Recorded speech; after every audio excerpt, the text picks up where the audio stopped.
ප්‍රධාන වැඩ ගරු කතානායකතුමනි ඔබතුමාගේ අවධානයට යොමු කරනවා ස්ටෑනින් ඕඩර්ස් 91 ඌ කියන එක කතා කරමින් සිටින හෝ සභාවේ පැමිණ සිටින යම් මන්ත්‍රීවරයෙකු විසින් අපහාසාත්මක හෝ අනිසි වචන පාවිච්චි කරනු ලැබුවහොත් කතානායකවරයා විසින් ඒ මන්ත්‍රීවරයාට රීත්‍යානුකූලව ලෙස නියෝග කරනු ලැබිය යුතුය. එම සඳහන් කිරීම පාර්ලිමේන්තුවේ හැන්සාඩ් වාර්තාව ඉවත් කරන ලෙස නියෝග කරනු ලැබිය යුත්තේ කියන ස්ටෑනින් ඕඩර් එක ඔබතුමාගේ අවධානයට යොමු කරනවා.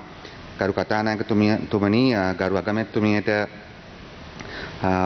ලබා දී තිබෙන පණිවිඩයක තිබෙනවා අපය දන්නවා මේ පාර්ලිමේන්තුවේ සිද්ධ වූ බව. මම ඊටම කෙටියෙන් කියන්නම්. This is to bring to attention that there is extreme sexual violence being directed at Sassika Arulingam attorney at law by an MP here. ඉතින් මම මේ සම්පූර්ණ ටෙක්ස්ට් එක කියවන්න බලාපොරොත්තු වෙන්නේ නැහැ. එතුමියට විරුද්ධව අර 91 ඌ උල්ලංඝනය කරමින් මන්ත්‍රීතුවරයෙක් බරපතල අපහාසාත්මක ප්‍රකාශයන් නිකුත් කළ බව එයත් වාර්තා කළ තිබෙනවා. අපත් එය දන්නවා. අපි ඔබතුමාගෙන් ඉල්ලා සිටිනවා මේ පිළිබඳව සොයා බලා මේ ස්ථාවර නියෝගය හෝ සුදුසු ස්ථාවර නියෝගයක් මත පදනම් වෙලා කටයුතු කරන මෙන් ඉල්ලා සිටිනවා.